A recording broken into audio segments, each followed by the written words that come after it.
धनीपुर गांव में एक बूढ़ी औरत रहा करती थी। वो रोज सुबह बाजार में अपना राजमा चावल का ठेला लगाती थी और शाम तक बेचती थी, लेकिन वो किसी से पैसे नहीं लेती थी। एक दिन वो बाजार में राजमा चावल का ठेला लगाकर खड़ी होती है। तभी वहाँ एक औरत अपने बच्चे को लेकर आती है। अम्मा, एक प्लेट राजमा चावल दे दो, मेरे बेटे को बहुत भूख लगी है। ठीक है बेटी, अभी लगाती हूँ। अम्मा, राजमा चावल कितने रुपए प्लेट दे रही हो? वो क्या है ना, मेरे पास पैसे ज्यादा नहीं हैं। तुम चिंता मत करो बेटी, ये राजमा चावल बिल्कुल फ्री है। मैं इसके कोई पैसे नहीं लूंगी। ऐसा कैसे हो सकता है? आजकल फ्री में क्या ही मिलता है जो आप खाना बांट रही हैं? आपकी फटी हालत देखकर तो नहीं लगता कि आप फ्री में खाना बांट भी सकती हो। कपड़े तो खुद भीख मांगने वाले पहने हुए हैं। मैं सच बोल रही हूँ बेटी, ये राजमा चावल फ्री में देती हूँ मैं सबको। लेकिन आप ऐसे क्यों करती हैं? आजकल लोग फ्री में कुछ भी नहीं करते, इसके पीछे जरूर कोई राज छुपा हुआ है। ये बात तो तुमने सही कही बिटिया, राज तो है, लेकिन वो राज मैं तुम्हें नहीं बता सकती। मुझे नहीं चाहिए आपका राजमा चावल। पता नहीं इसके पीछे क्या राज छुपा है। कहीं आपने इस राजमा चावल में कुछ मिलाया ना हो। बिना बात के मुझे अपने बेटे से हाथ धोना पड़ेगा। औरत इतना कहकर अपने बेटे को वहाँ से लेकर चली जाती है। बूढ़ी औरत का रोज का काम था, वो रोज अपना राजमा चावल का ठेला लगाती। ये बात कुछ लोगों को अच्छी लगती तो कुछ लोगों को बहुत बुरी। बुढ़िया के ठेले के सामने एक रघु मोमोस वाला अपनी दुकान लगाया करता था, लेकिन बुढ़िया के राजमा चावल के ठेले के कारण उसका काम नहीं चलता था। एक दिन वो अपनी पत्नी चांदनी से बोलता है, इस बुढ़िया का तो कुछ करना पड़ेगा। पता नहीं कहाँ से आ गई है ये। जब से ये हमारे गांव में आई है, गांव से लेकर बाजार तक छा गई है। हाँ जी, आप सही कह रहे हैं। ये जो फ्री में राजमा चावल बेचती है, मुझे तो लगता है ये जरूर इसमें कुछ मिलाती है जिससे लोग इसकी दुकान पर आए। लेकिन इससे बुढ़िया का क्या फायदा होता होगा? ये तो किसी के पैसे भी नहीं लेती। मुझे लगता है ये कोई बड़ा हाथ मारने के मूड में रहती होगी। जरूर ये अपने राजमा चावल में कुछ मिलाकर लोगों को खिला देती है जिससे लोग इसके वश में आ जाएं और वश में आते ही उनको ये लूट ले। हाँ, ये हो सकता है, वरना आज के जमाने में इतना दयालु कौन है जो एक दिन नहीं बल्कि 30 दिन फ्री में खाना बेचे। मैंने तो इसे कई बार रात में 12 बजे हाथों में राजमा चावल की प्लेट लेकर जंगल की ओर जाते हुए देखा है। तुमने कभी इसका पीछा नहीं किया? अगर आपको मुझसे प्यार नहीं है तो ऐसे ही बता दीजिए। ऐसा क्यों बोल रही हो तुम? मैंने कब बोला कि मैं तुमसे प्यार नहीं करता हूँ? अगर प्यार करते होते ना तो रात के 12 बजे बुढ़िया के पीछे जाने की बात नहीं पूछते। इसके पीछे जाकर मुझे अपनी जान थोड़ी ना गंवानी है। चांदनी और रघु आपस में बात कर ही रहे होते हैं, तभी एक ग्राहक उनकी दुकान पर आता है और दोनों अपने काम में लग जाते हैं। रहस्यमय राजमा चावल वाली के बारे में कोई नहीं जानता था कि वो कौन थी और कहां से आई थी।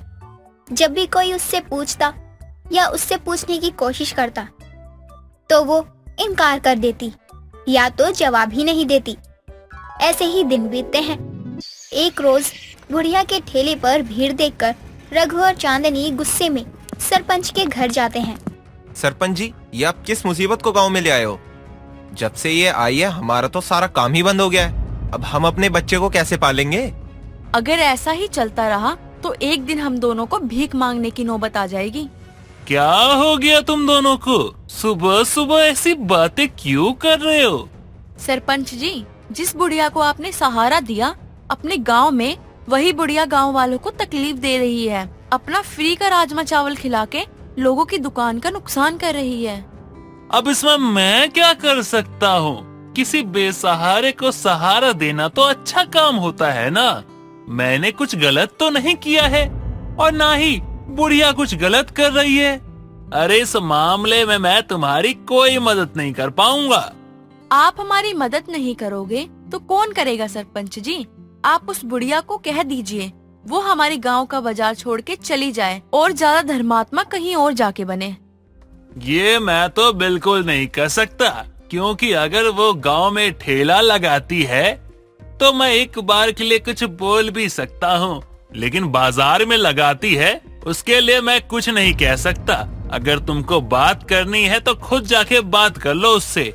सरपंच जी, आज आप हमारी मदद नहीं कर रहे हो, लेकिन कल आपको पछताना पड़ सकता है, क्योंकि ये बुढ़िया मुझे ठीक नहीं लगती है। ये बुढ़िया रोज रात के 12 बजे राजमा चावल की प्लेट लेकर जंगल की ओर जाती है और सुबह वही राजमा चावल बेचती है। अरे क्या कहना चाहते हो तुम? साफ साफ बताओ। यही कि मुझे ये बुढ़िया जादू टोने वाली लगती है, तभी तो ये राजमा चावल फ्री में बेचती है, वरना आज के जमाने में ऐसा कौन करता है। अरे मैं इस बात पे यकीन कैसे कर सकता हूँ? जब अपनी आँखों से देखेंगे तब तो मानोगे ना, लेकिन आपको वादा करना होगा, सब कुछ जानने के बाद आप उसे इस गांव से निकाल देंगे। ठीक है, लेकिन अगर तुम दोनों अपनी बात को साबित नहीं कर पाए और बिना बात के उस बुढ़िया को परेशान किया होगा, तो मैं तुम दोनों को गांव से निकाल दूंगा। हमें मंजूर है। उस दिन के बाद से रघु और चांदनी उस बुढ़िया पर नजर रखना शुरू कर देते हैं। दिन गुजरते हैं, तभी एक दिन सभी अपने घर में सो रहे होते हैं। अचानक चांदनी की आंख खुलती है और वो पानी पीने के लिए उठती है। तभी उसकी नजर खिड़की पर जाती है और वो बुढ़िया को राजमा चावल की थाली लेकर जंगल की तरफ जाते हुए देखती है। तभी वो अपने पति को उठाते हुए कहती है, सुनिए जी, जल्दी उठिए, वो बुढ़िया जंगल की तरफ जा रही है। हमें सरपंच जी को लेके उसका पीछा करना होगा। आज तो मैं इसका रहस्यमय राजमा चावल का राज खोल के ही रहूंगी। मुझे नींद आ रही है, सोने दो मुझे। उठिए ना, वरना वो बूढ़ी औरत हाथ से निकल जाएगी। अगर हमने अपने आप को सही साबित नहीं किया ना, तो हमें ये गांव छोड़ के जाना पड़ेगा। फिर आप सड़क पे ही सो लेना आराम से। चांदनी की बात सुनकर रघु की आंख खुल जाती है और वो तुरंत एक लाठी लेकर चुपके से सरपंच के घर की ओर निकल जाता है, जहां पहुंचकर वो सरपंच के घर का दरवाजा पीटता है। तुम दोनों इतनी रात को यहाँ कर क्या रहे हो? अरे दिमाग खराब हो गया है क्या? सोने तक नहीं देते? सरपंच जी, हमारा दिमाग ठीक है। आपने ही तो कहा था कि जैसे ही वो बुढ़िया जंगल की तरफ जाते हुए नजर आए आपको बता दें, तो हम आपको बताने आए हैं कि वो बुढ़िया अभी जंगल की तरफ जा रही है। जल्दी चलिए। अच्छा ठीक है, रुको, मैं अभी अपनी लाठी लेकर आता हूँ। लाल सिंह घर के अंदर जाता है और अपनी लाठी लेकर बाहर आता है। साथ ही अपने साथ गांव के कुछ और लोगों को भी ले जाता है।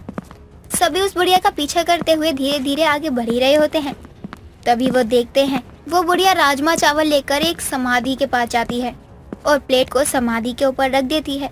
तभी सभी गांव वाले उसके सामने आकर खड़े हो जाते हैं। अम्मा जी, आधी रात को समाधि के पास कर क्या रही हो आप? और ये राजमा चावल का राज क्या है? कोई जादू टोना करती हो क्या? तुम सब यहाँ क्या कर रहे हो?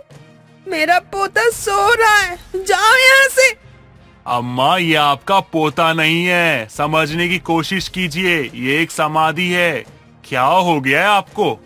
लाल सिंह के पूछने पर वो बुढ़िया रोते हुए उसे बताती है कि कुछ समय पहले उसका पोता राजमा चावल खाने की जिद कर रहा था और उसी जिद में वो सड़क पर निकल जाता है। तो उसे लोगों से पता चलता है कि उसके पोते को इस जंगल में दफना दिया गया है। ये सुनकर सबके होश उड़ जाते हैं। आप सबको राजमा चावल फ्री में खिलाती हो, इसका कारण कहीं यही तो नहीं? हाँ, इसीलिए मैं सभी को फ्री में राजमा चावल खिलाती हूँ कि अगर मैं किसी एक भी भूखे इंसान का पेट भर पाई तो मैं समझूंगी कि मैंने अपने पोते को खिला दिया। ये गांव इस जंगल के पास था, इसीलिए मैंने तुम सबसे मदद मांगी कि इस गांव में मुझे रहने की जगह दे दो ताकि मैं रोज अपने पोते की समाधि पर आ सकूं। बुढ़िया की बात सुनकर सभी को बहुत दुख होता है और इस तरह से रहस्यमय राजमा चावल वाली का राज सबके सामने आ जाता है, जिसके आने के बाद कोई भी दोबारा उससे नहीं पूछता कि वो फ्री में राजमा चावल क्यों बेचती है। काजल और रूही दोनों एक दूसरे के पड़ोसी हैं। साथ ही रूही और काजल एक दूसरे की अच्छी दोस्त भी हैं। लेकिन रूही की सास कंचन रूही और काजल की दोस्त से परेशान थी, क्योंकि रूही की दोस्त ने काजल को बिगाड़ दिया। ऐसा आरोप काजल की सास शकुंतला ने कुछ समय पहले कंचन की बहू रूबी पर लगाते हुए कहा था।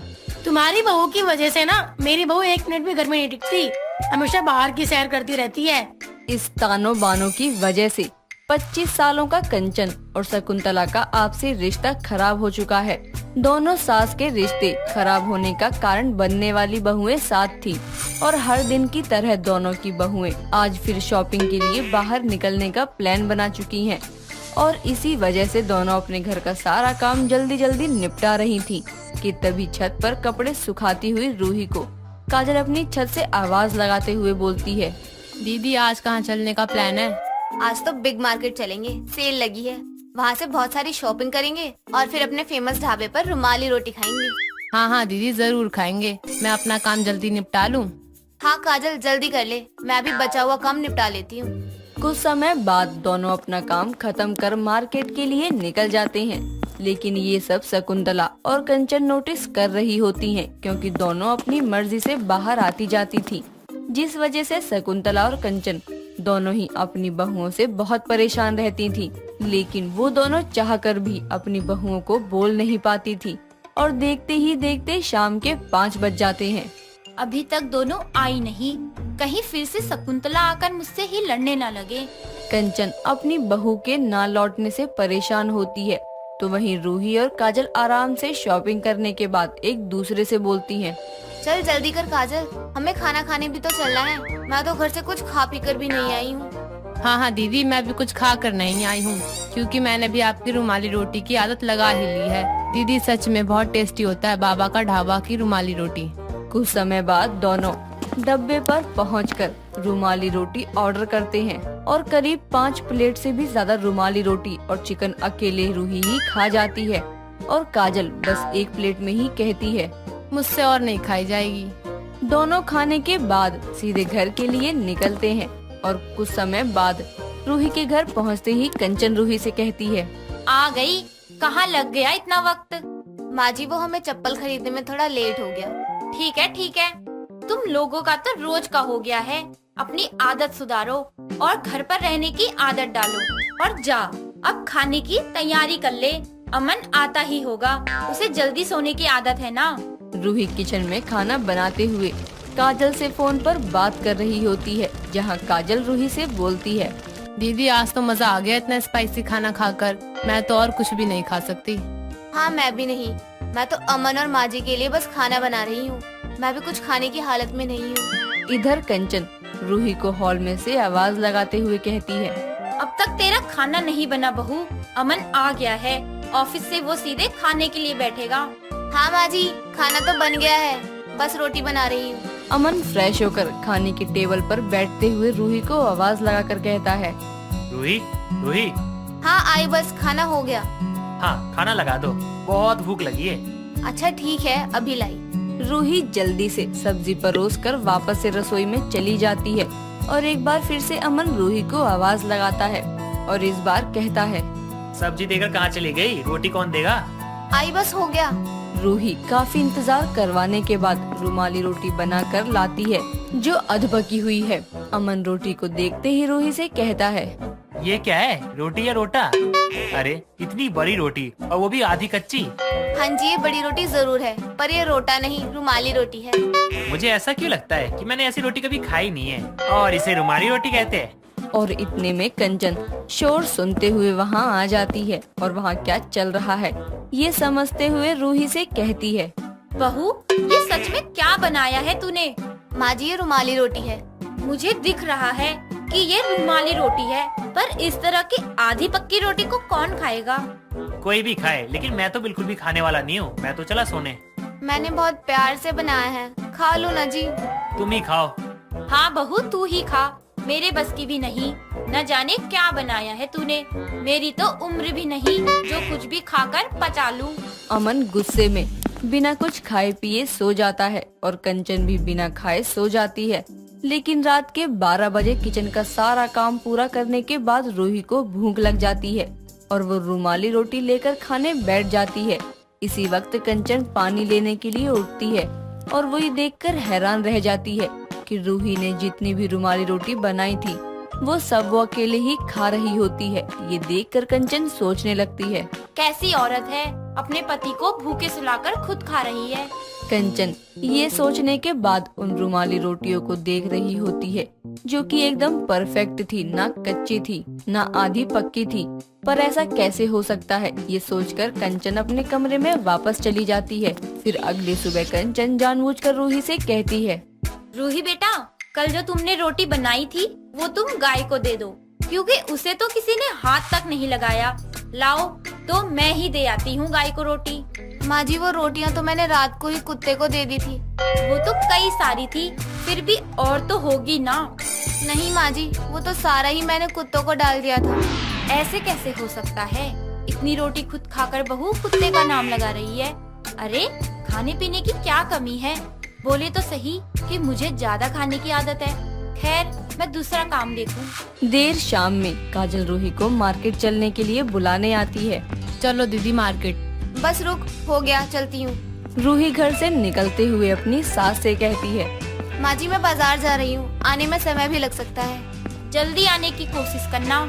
रूही के जाने के बाद कंचन रूही के कमरे की तलाशी लेने पहुंचती है और पूरा रूम तलाशने के बाद वो देखती है रूही के बेड सेट्स के नीचे कई रुमाली रोटी को पैक करवा कर रखा है।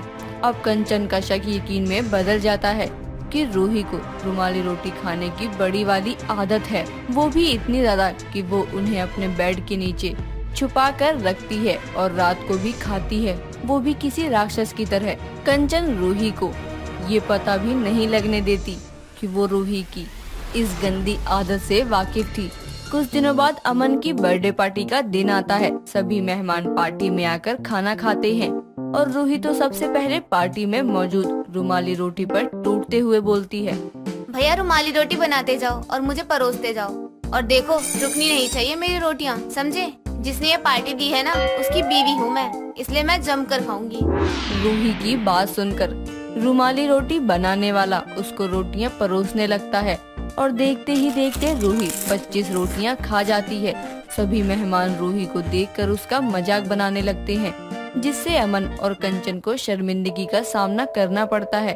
अपनी बहू की इस हरकत के चलते कंचन को शकुंतला से बात करनी पड़ती है और फिर वो दोनों एक प्लान के तहत रूही को रोकने के लिए उसके पास आते हैं और बोलती हैं, रूही बेटा शाबाश, क्या खूब, वेरी गुड बेटा जी।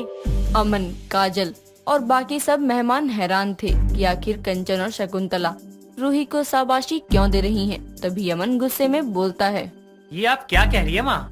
अरे बेटा, बहू आज की पार्टी की विनर है।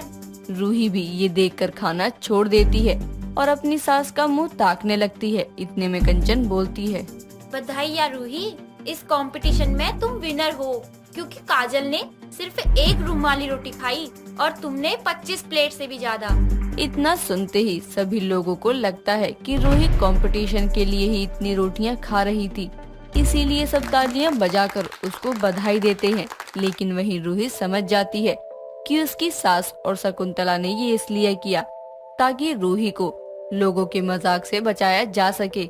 इसीलिए पार्टी में सबके जाने के बाद रूही अपनी सास, पति और शकुंतला से बोलती है, आप सब मुझे माफ कर दो। मुझे न जाने कब से रुमाली रोटी की ऐसी आदत लग गई कि उसके आगे मैं सब भूल गई और आज मैंने अपने घर की इज्जत को ही दांव पर लगा दिया। मुझे माफ कर दो माँ जी और अमन जी, और आपका शुक्रिया मुझे इतनी बड़ी इंसल्ट से बचाने के लिए। वो तो भला हो शकुंतला का कि उसने मुझे ये आइडिया दिया कि ऐसा करते हैं, वरना लोगों को लगता कि मेरी बहू कितनी भूखी है कि खुद के घर की पार्टी में ऐसे भूखों की तरह रुमाली रोटी पर टूट पड़ी है। हाँ, मेरे कितने दोस्तों ने ना ताना भी मारा है मुझे तुम्हें लेकर, लेकिन आंटी के इस आइडिया ने ना बचा ली इज्जत। अरे बेटा, माना मेरी तुम्हारी माँ से नहीं बनती, लेकिन पड़ोसन ही पड़ोसन के काम आता है। रूही काजल की बहुत अच्छी दोस्त है, तो मैं अपनी बहू की सहेली की बेइज्जती नहीं होने देती ना। आपका बहुत बहुत शुक्रिया आंटी जी और माँ जी। आज से मैं कभी इतनी रुमाली रोटियां नहीं खाऊंगी, और खाऊंगी भी तो तमीज के साथ, ताकि आप लोगों की बेइज्जती ना हो। रूही के माफी मांगने पर सभी उसको माफ कर देते हैं, जिसके बाद से रूही अपनी रुमाली रोटी खाने की आदत को कंट्रोल कर लेती है। मालिनी एमएनसी में जॉब करती थी। उसका घर ऑफिस से काफी दूर था, इस वजह से वो अपनी सहेली आंचल के साथ ही एक फ्लैट में रहा करती थी। एक रोज शनिवार के दिन मालिनी अपनी फ्रेंड आंचल से कहती है, मुझे शॉपिंग पर जाना है, तुम साथ चलोगी? आज सैटरडे है, आज शॉपिंग करने का अलग ही मजा आता है। तुझे शॉपिंग करने के अलावा कुछ काम भी है? हर सैटरडे संडे शॉपिंग पर निकल जाती है।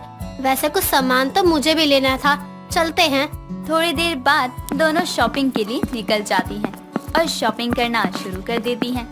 मालिनी एक दुकान से बहुत सारी चॉकलेट ले रही होती है। तभी एक लड़की उसके पास आती है और कहती है, लगता है तुम्हें चॉकलेट बहुत पसंद है। मुझे भी चॉकलेट बहुत पसंद है। मैं तो पूरा दिन चॉकलेट खा सकती हूँ। हाँ, चॉकलेट तो पसंद है, पर इतनी भी नहीं। वैसे मुझे खाने का काफी शौक है। अच्छा ऐसा है, फिर तुम मैगी क्यों नहीं ट्राई करती? मैगी का नया फ्लेवर आया है। नहीं, मुझे मैगी पसंद नहीं है। मैं मैगी खाती भी नहीं। अरे ट्राई तो करो, देखना तुम्हें जरूर पसंद आएगी। उस लड़की की बात मानकर मालिनी मैगी भी ले लेती है और घर जाकर ट्राई करती है और उसे मैगी बहुत पसंद आती है, जिसके बाद से वो रोज रोज मैगी खाना शुरू कर देती है। ये देखकर उसकी फ्रेंड कहती है, मालिनी तू पागल तो नहीं हो गई है? पहले तो मैगी भी खाती नहीं थी, मैगी का नाम सुनते ही खाने से मना कर देती थी, और अब रोज रोज सुबह शाम मैगी ही खाती रहती है। अरे तू भी एक बार खा कर देख, तुझे भी पसंद आएगी और तू भी रोज खाना शुरू कर देगी। ये है ही इतनी टेस्टी, मुझे तो रोज खाने का मन करता है। इतना कहकर आंचल ऑफिस के लिए निकल जाती है और उसके थोड़ी देर बाद ही मालिनी भी ऑफिस के लिए निकल जाती है और वो अब लंच के समय भी मैगी ही खाती है। ऐसे ही चलता रहता है। तभी एक दिन मालिनी को उसकी माँ का कॉल आता है और उसकी माँ उससे कहती है, हेलो मालिनी, कैसी हो तुम? खाना तो टाइम से खाती हो ना? हाँ मम्मी, आप बताओ, घर पर सब ठीक है ना? हाँ मालिनी, सब ठीक है। बहुत दिन हो गए, घर आ जाना मिलने। तुझे घर की याद नहीं आती क्या? हाँ ठीक है माँ, मैं आती हूँ घर पर कुछ दिन के लिए। मालिनी की माँ मालिनी को ये नहीं बताती कि उसे देखने लड़के वाले भी आ रहे हैं, क्योंकि अगर वो मालिनी को बताती तो मालिनी शायद घर ही ना आती। इस कारण वो उसे कुछ नहीं कहती और मालिनी भी अपनी माँ के कहने पर अगले दिन ही घर आ जाती है। घर जाकर मालिनी रोज रोज मैगी ही खाने लगती है। ये देखकर उसकी माँ कहती है, ये क्या मालिनी, मैं तुझे जब भी कुछ खाते हुए देखती हूँ तो तुम मैगी ही खा रही होती है। इतनी मैगी खाना सेहत के लिए अच्छा नहीं है। और हाँ, आज तुझे लड़के वाले देखने के लिए आ रहे हैं, तो जाकर रेडी हो जा। मम्मी, इसलिए आपने मुझे घर बुलाया था ताकि आप मुझे लड़के दिखा सको। माँ, मैं आपसे कितनी बार कह चुकी हूँ कि मुझे अभी शादी नहीं करनी है। मैं जानती हूँ मालिनी, पर अच्छे रिश्ते नहीं मिलते हैं। लड़का काफी होनहार है। मालिनी अपनी माँ की बात मानकर रेडी हो जाती है। कुछ देर में लड़के वाले घर आते हैं। मालिनी को लड़का, जिसका नाम शिव था, काफी पसंद आता है। शिव को भी मालिनी काफी पसंद आती है और दोनों के परिवार वाले आपस में बातचीत कर दोनों की शादी तय करते हैं और इस तरह कुछ दिनों बाद दोनों की शादी हो जाती है। मालिनी कुछ ही दिन में अपने ससुराल में सभी के साथ बहुत अच्छी तरह घुल मिल जाती है। एक दिन मालिनी सामान लेने बाजार जाती है और ढेर सारी मैगी खरीद कर लाती है। ये देखकर उसकी सास कहती है, बहू, तू इतनी सारी मैगी क्यों खरीद कर लाई है? घर में मैगी कोई नहीं खाता। मम्मी जी, मुझे बहुत पसंद है मैगी। मैं ये सारी मैगी खा लूंगी। आप कौन खाएगा, इस बात की चिंता मत करो। मालिनी की ये बात सुनकर रीमा अपना सर पकड़ लेती है और ये कहकर मालिनी रसोई में चली जाती है और मन ही मन कहती है, बहुत भूख लग रही है, जल्दी से मैगी बना लेती हूँ। मैगी खाने का भी मन कर रहा है। मम्मी जी को भी आज मेरे हाथ की मैगी खिलाऊंगी, वो भी मेरी तरह रोज मैगी खाने लगेंगी। इसके बाद मालिनी मैगी बनाकर रीमा के पास ले जाती है और उसे भी मैगी खिलाती है। रीमा को मैगी काफी पसंद आती है, लेकिन उसकी तरह वो रोज रोज मैगी खाने की आदत नहीं लगाती। लेकिन मालिनी की मैगी खाने की आदत अब और ज्यादा बढ़ चुकी होती है। वो हर वक्त मैगी ही खाती है। ये देखकर रीमा परेशान होकर कहती है, मैगी तुम्हारे भूख के दर्द का जवाब है। जब भी समय कम होता है और तुम्हें भूख बहुत ज्यादा तेज लग रही होती है तो तुम मैगी खाकर अपनी भूख शांत कर सकती हो, लेकिन रोज रोज मैगी खाने से बहुत सारे नुकसान होते हैं। रोजाना मैगी खाने से तुम्हारा ब्लड प्रेशर बढ़ सकता है। मैगी मैदा से बनी होती है, जिसे पचाना पेट के लिए बहुत ही मुश्किल होता है। हाँ माँ, मुझे ये सब पता है। आपको मुझे बताने की कोई जरूरत नहीं है। मालिनी, ये क्या बदतमीजी है? मैं तुम्हें कुछ समझा रही हूँ और तुम कुछ सुनने और समझने को तैयार ही नहीं हो। और कान खोल कर सुन लो तुम मेरी बात। आज से तुम मैगी नहीं खाओगी और ना ही इस घर में कोई मैगी लेकर आएगा, ये बात ध्यान रहे। मम्मी जी, आप ऐसा कैसे कर सकती हो? आपको तो पता है मुझे मैगी कितनी पसंद है और मैं मैगी खाए बिना नहीं रह सकती हूँ। मालिनी की सास वहाँ से चली जाती है और अपना काम करने लगती है। कुछ देर में जाकर वो रसोई में सारे मैगी के पैकेट छुपा देती है ताकि मालिनी मैगी खाना छोड़ दे, लेकिन ऐसा कुछ भी नहीं होता। मालिनी अपनी सास से छुपा छुपा कर मैगी खाया करती। एक रोज मालिनी की सास रसोई में आती है तो देखती है कि मालिनी फिर से मैगी ही बना रही होती है। तभी वो कहती है, बहू ये क्या, तुम मेरे मना करने के बावजूद मैगी खा रही हो? मैं क्या करूँ तुम्हारा? पता नहीं कैसी बहू मिल गई मुझे जो मैगी खाने के अलावा और कुछ खाती ही नहीं। जब कुछ होगा ना तब तुम्हें पता चलेगा कि रोज मैगी खाना ठीक नहीं होता।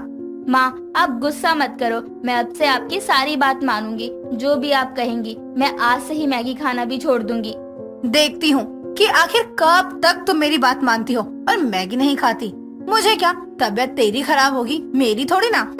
मालिनी अपनी सास से ये तो कह देती है कि अब वो मैगी नहीं खाएगी, पर वो एक दिन भी मैगी खाए बिना रह नहीं पाती। मालिनी घर पर तो मैगी नहीं बना सकती क्योंकि उसे उसकी सास का डर था, इसलिए वो बाहर मैगी खाने के लिए जाती है। और एक दिन मालिनी का पति शिव उसे बाहर मैगी खाता हुआ देखकर कहता है, तुम यहाँ आकर मैगी क्यों खा रही हो? मैगी तो तुम घर पर भी खा लेती हो, तो फिर तुम्हें यहाँ आकर मैगी खाने की क्या जरूरत है?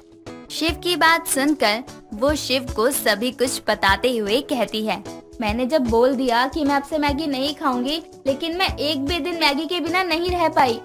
वैसे माँ गलत नहीं है, तुम ऐसे रोज रोज मैगी खाओगी ना तो तुम्हारी सेहत खराब हो जाएगी। और मैं भी यही कहूँगा कि तुम मैगी खाना छोड़ दो। और हाँ, तुम यहाँ मैगी खाने नहीं आओगी। कहाँ फंस गई, अब तो मम्मी जी ही मैगी खाने से रोक रही थी, अब उनका बेटा भी उनकी टीम में शामिल हो गया। मालिनी बेटा अब क्या करेगी तू? मैगी खाने के लिए कुछ तो सोचना ही होगा। इसके बाद दोनों घर चले जाते हैं। मालिनी शिव को खाना खिलाती है और उसके बाद दोनों अपने रूम में जा ही रहे होते हैं, तभी मालिनी को चक्कर आ जाता है और वो जमीन पर गिर पड़ती है। ये देखकर शिव कहता है, मालिनी, मालिनी ये क्या हो गया तुम्हें? उठो उठो मालिनी, अब मैं क्या करूं? मालिनी, मालिनी कुछ बोलती क्यों नहीं? इसके बाद शिव मालिनी को हॉस्पिटल लेकर जाता है। डॉक्टर वहाँ उसका चेकअप करते हैं और शिव को बुलाकर कहते हैं, मैदा खाने की वजह से आपकी पत्नी के शरीर में खून की कमी हो गई है। आपको मैदा वाली चीजें उन्हें खाने से रोकना होगा, वरना उनकी तबीयत और ज्यादा बिगड़ सकती है। जी डॉक्टर ठीक है, मैं ध्यान रखूंगा कि वो मैदे की चीजें ना खाए। इसके बाद शिव डॉक्टर के कैबिन से निकलकर मालिनी के पास जाता है और उसे सारी बातें बताते हुए कहता है, मालिनी अब तुम मैगी खाना छोड़ दो, वरना तुम्हारी तबीयत और खराब हो जाएगी। और अगर तुम्हें कुछ हो गया तो मैं क्या करूँगा? शिव मैं समझ गई हूँ और मैं तुमसे वादा करती हूँ कि अब मैं कभी भी मैगी नहीं खाऊंगी। कुछ ही देर में दोनों घर चले जाते हैं और मालिनी फिर कभी मैगी नहीं खाती, जिसके बाद से वो अपने परिवार के साथ खुशी खुशी अपनी जिंदगी बिताती है। दोस्तों अगर आपको ये कहानी पसंद आई तो इसे लाइक करें, शेयर करें और कमेंट करके बताएं कि कहानी में आपको सबसे अच्छा क्या लगा।